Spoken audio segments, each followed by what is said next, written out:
Carga de treinamento. Todo mundo pensa logo, quanto peso que estou levantando, né? Muito bem, Carlos Sete aqui falando com vocês. Vou falar sobre esse tema que é bastante interessante, na minha opinião, e acho que na opinião de muita gente, depois que vocês ouvirem o que eu tenho para falar, vai ser interessante, porque a maioria erra nessa interpretação. Se vocês acharem interessante o tema e o assunto que eu vou abordar, por favor, deixe o like, se inscreva aí no canal para dar um suporte e ajuda na divulgação. Carga de treinamento não é só o quanto e nem quantas vezes eu faço um determinado exercício. Ela é algo um pouquinho mais complexa. Vamos falar primeiro de um assunto aqui para a gente entender, antes de eu falar do processo em si. Se eu olhar esse gráfico, eu já vou ter uma ideia. Eu preciso do ATP para fazer biossíntese de macromoléculas, contração muscular, transporte de ativo de íons, ou seja, o anabolismo é onde eu crio tecido, onde eu gasto energia para produzir alguma coisa. Eu, uma vez tendo gasto energia, eu preciso repô-la, né? E vendo lá dos carboidratos, proteína e lipídios, eu preciso catabolizar isso, essa energia catabolizada regenera esse ADP, e eu vou ter todo esse processo aqui, esse ciclo acontecendo. Muito bem, dito isso, eu tenho a condição de compreender de que eu me mantenho mais ou menos igual, né? Eu estou em constante mudança, mas eu mantenho um equilíbrio dinâmico. Eu vou ganhando, por exemplo, tecido após um treino e recuperando pela nutrição. Eu vou falar alguns aspectos aí à frente. Tem perdas quando eu fico algum tempo sem me alimentar, ou quando eu faço uma dieta para perda de peso, posso perder massa muscular, além da gordura, que é um processo que ocorre em geral em conjunto. Eu tenho alguns mecanismos que eu posso utilizar para priorizar a perda de gordura e minimizar as perdas de massa magra, e eu vou falar disso muito mais no momento, né? Mas vamos voltar ao início. Isso que eu apresentei para vocês é um gráfico que está no terceiro capítulo desse livro que nós escrevemos, eu orientando o meu grupo, esse livro de Fisiologia e Bioquímica do Exercício, do Stélio. O terceiro capítulo é de nossa autoria, que é a equipe que eu coordenei do meu grupo, alguns orientados, foram orientados meus, outros parceiros aí, orientado de pós-doutorado, Rubeleia, Michele, orientada de doutorado, Adalberto de mestrado, a Valéria aqui do programa de pós-graduação, agora não vou me lançar mais, minha orientada de doutorado, também orientada de doutorado, um parceiro de pesquisas, e a Ana Paula e o Stélio, que são os responsáveis aí pelo livro em si. Vamos lá, voltando a essa questão da carga de treino. A primeira coisa que eu preciso levar em consideração é que eu tenho estímulos diferentes e também recuperações diferentes. Se eu olhar aqui para esse gráfico, que é o tempo de recuperação dependendo do estímulo, eu tenho aqui vários componentes do ponto de vista fisiológico que foram utilizados durante a atividade física e que geraram consequências. Por exemplo, uma atividade de alta intensidade como correr, pedalar, remar, levantar peso, enfim, com a intensidade máxima em torno de 30 a 60 segundos, ela causa uma alta acidose, cai o pH, aumenta a produção de ácido lático, eu preciso tamponá-lo. Uma desidratação que ocorre após um treinamento prolongado de várias naturezas, mas principalmente nas provas de longa distância, que é o mais característico e mais difícil de eu manter a euhidratação, eu posso levar aí até 6 horas para recuperar. A acidose, de 1 a 2 horas eu já recuperei. A depressão de glicogênio pode levar de 1 a 2 dias. E essa depressão de glicogênio, ela tem uma relação aí importante com a sua percepção de esforço. Vou mostrar aqui para vocês nesse gráfico, quando eu tenho uma depressão de glicogênio aí importante, ao longo de uma atividade, por exemplo, de contínua, que seja intensa o suficiente para depletar o glicogênio, aí a partir de 1 hora, a minha sensação de cansaço, a percepção de esforço, ela aumenta. O que significa? Eu estou sentindo que eu não tenho mais energia, não consigo produzir o suficiente de energia. E se eu não recuperar essa energia, eu não vou desempenhar bem o exercício que eu estou fazendo. Voltando para cá, então, numa outra etapa, eu tenho as proteínas contráteis, que quando eu, por exemplo, faço microlesão durante um treinamento muito intenso de musculação, aquela dor tardia que eu sinto, né? Ela causa microlesão na musculatura e eu vou ter uma sensação de dor tardia. Isso ocorre porque esse exercício, sendo intenso o suficiente, ele vai romper as fibras musculares, essas fibras musculares vão estimular as células satélites para migrar ao local dessa lesão. Isso faz com que haja uma regeneração do músculo e isso estimula a hipertrofia muscular. Mostra que essa dor tardia, na verdade, é algo esperado e desejável, até mesmo desejável do treinamento, desde que ela seja proporcional, né, ao nível de condicionamento do indivíduo. Não pode ser demais para aquele que ainda não está preparado. E ela leva de 2 a 3 dias para ser recuperada.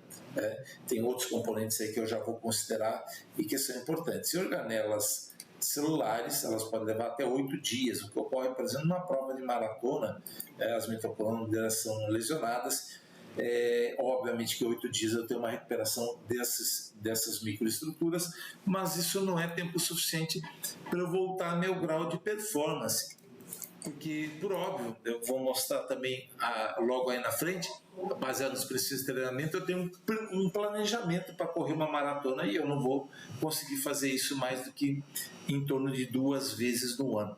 Um assunto também que eu não vou entrar agora, para esse vídeo não ficar longo demais. Tá? Mas vamos lá, voltando aqui para esse livro que eu comentei com vocês, que nós escrevemos esse capítulo, eu vou considerar uma série de aspectos relacionados a essa questão da carga de treinamento.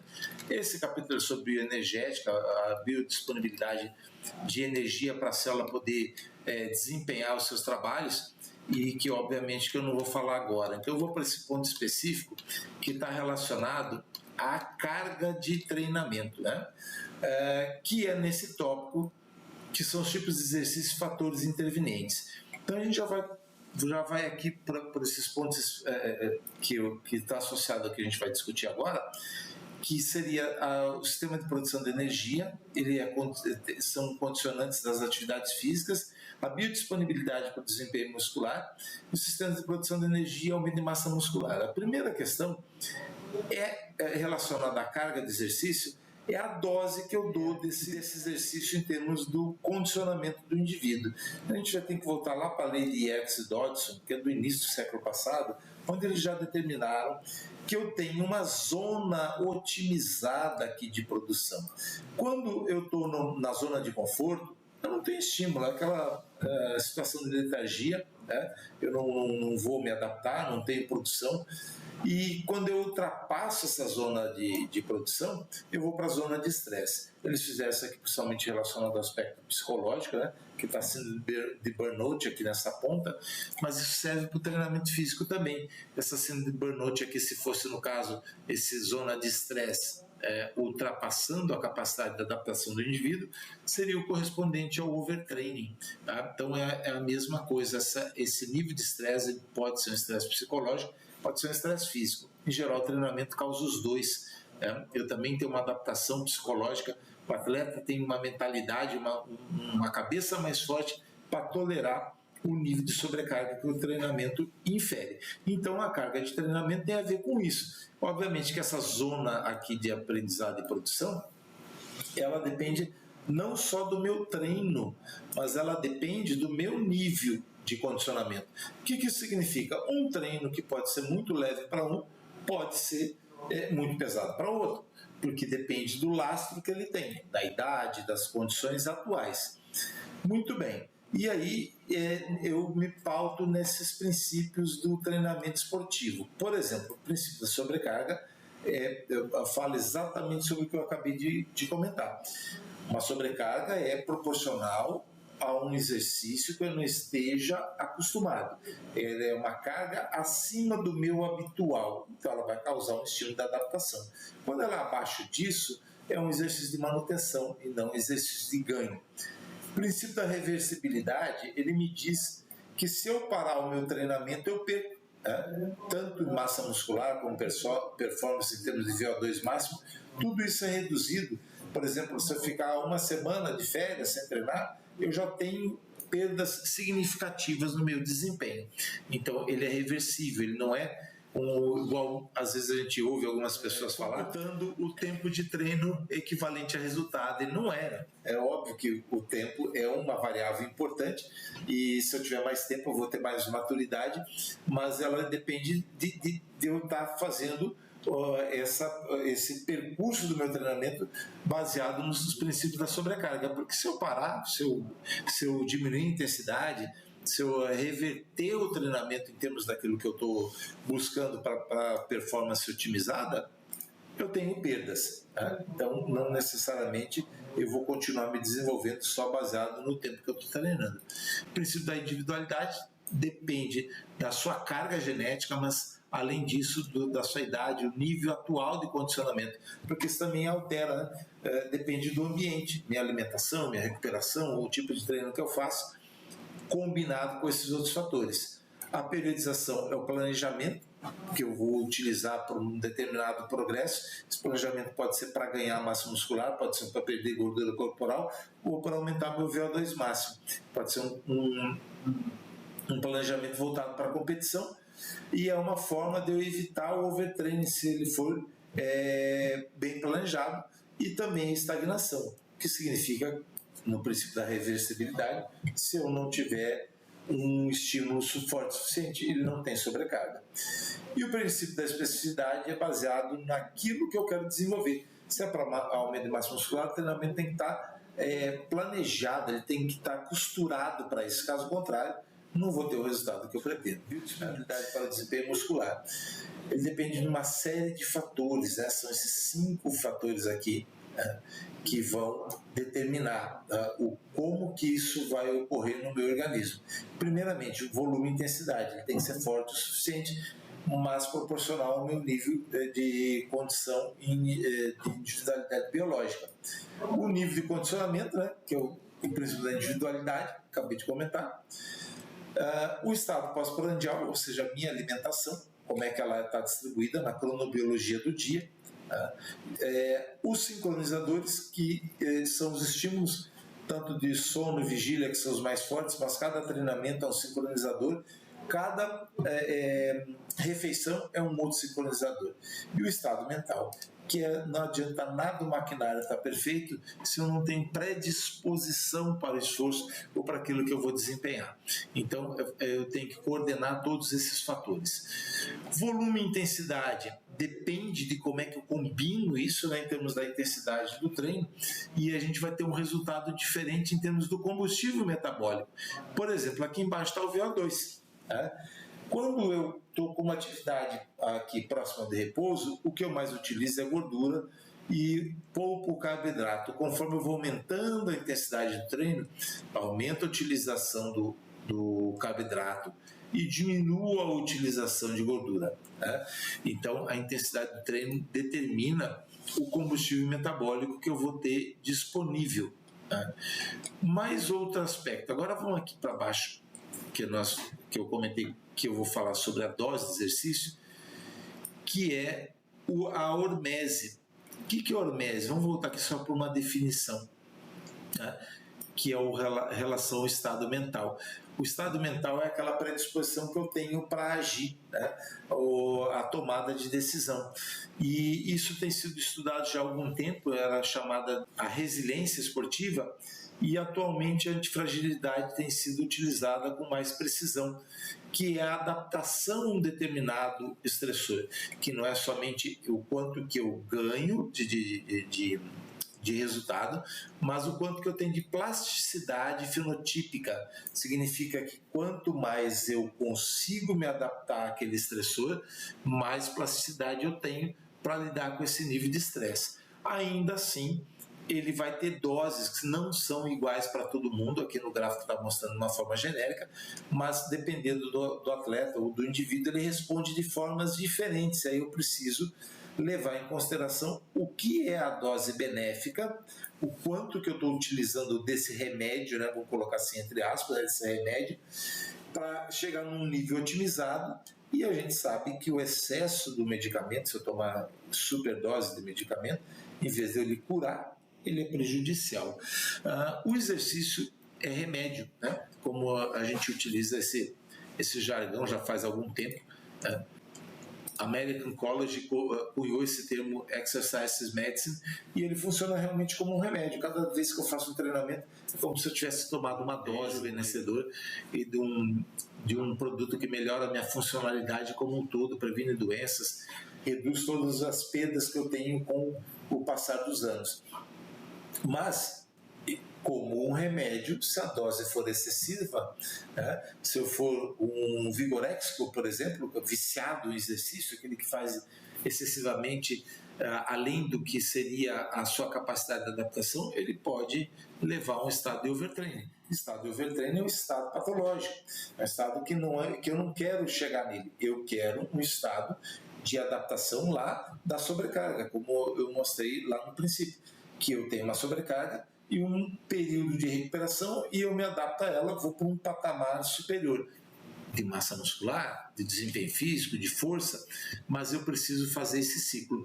Caso contrário, eu posso entrar, né, nesse condicionante. E considerando isso, a gente vai aqui para frente, né, para ver como é que esse ciclo se fecha. O International Society of Sports Nutrition, ele recomenda uma série de critérios, aqui que são 8 posicionamentos, desculpem, né, relacionados ao treinamento e o que eu preciso fazer após o treinamento para que tenha uma recuperação. E eu vou só chamar a atenção aqui para os principais. Eu preciso de uma reposição no pós-treino, por exemplo, um bolo de proteína entre 20 a 40 gramas após treino demonstrou ser um estímulo máximo para a síntese de proteína muscular, ou seja, eu acabei de treinar, eu preciso repor essa proteína. Isso é já mais ou menos consenso. Tem variações. Aqui esse outro posicionamento diz que o consumo da proteína caseína, em torno de 30 a 40 gramas antes de dormir, pode aumentar agudamente a síntese de proteína muscular e a taxa metabólica ao longo da noite sem influenciar a lipólise.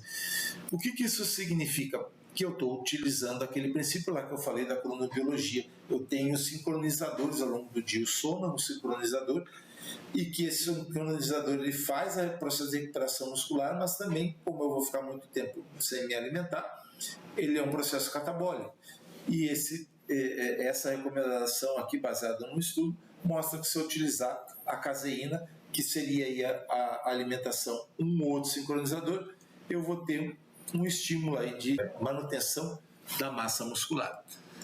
Consequentemente, você fazer essas adaptações do treinamento baseado no princípio da sobrecarga e no processo de recuperação, eu vou fazer com que essa carga do exercício seja proporcional ao meu nível de condicionamento atual. Eu preciso fazer esses ajustes e considerar que a carga não é só o quanto de peso eu levanto, mas quanto que o meu organismo precisa onerar para lidar com aquele estímulo.